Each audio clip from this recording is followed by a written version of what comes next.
So, hi guys! Good morning! So, today is June 9, 2024. So, sa mga hindi po ulit nakakilala sa akin, ako po si Mary Ann de la Torre at sa mga nagtataka po ulit kung ano yung pinopost ko. So, ako po ay nagko-convert ng mga e-wallets loan kagaya ng GGives, GCredit, Home Credit Kwarta, Pay Later, and many more. So, for today's video guys, ituturo ko sa inyo kung how to use GGives. So, disclaimer lang guys, so hindi ako expert dito. So, ang sasabihin ko lang sa inyo is based sa karanasan ko as a 5 years user of GGives. So, yan guys, once na may offer na kayo ni GGives, kagaya nasa likod ko, may offer siyang 75,000. So, pag may offer na kayo na ganyan, pwede nyo yan ipang shopping guys. Pwede nyo ipang bili sa mall, ipang grocery, ipang bili ng phone. Alam ko, may mga ibang spa na tumatanggap ng mga GGives, pati yung mga service center guys. Kunwari, gusto nyo magpagawa ng sasakyan, meron silang iba na tumatanggap ng GGives. So, make sure lang guys na bago kayo mag-purchase o mamili, itanong nyo po muna kung nag-a-accept ba sila ng GGives. Kasi mostly guys, hindi po lahat ng store nag-a-accept ng GGives.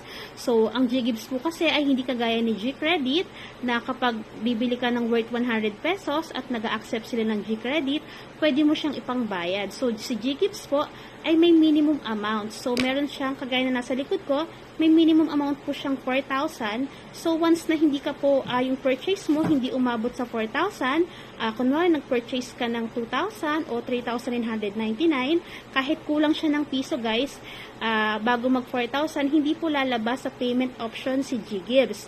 So, kailangan, guys, ang purchase nyo ay 4,000 pataas. Tapos, nakita nyo rin dito, guys, 5 loans. So, ibig sabihin yan guys, 5 times yung pwedeng gamitin si 75,000. So, pwede nyo siyang gamitin na isahang bili lang, gamitin nyo agad yung 75,000. So, pwede yon. Basta kailangan, 5 times nyo lang siyang pwedeng gamitin. Once naman naka 5 times na kayo guys, at hindi nyo pa naubos yung balance nyo, so hindi nyo na po magagamit yung tirang balance.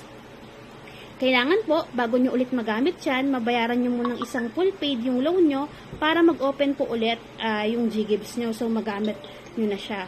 So, ang GGives guys ay hindi kagaya ni GCredit na permanent. So, pataas lang na pataas. Si GGives po ay limited offer. So, ngayon, baka may offer kang 75,000. Bukas, wala na yan. So, mostly guys, kapag may offer ng GGives, ginagamit nila agad kasi po nawawala po ang offer ni GGives.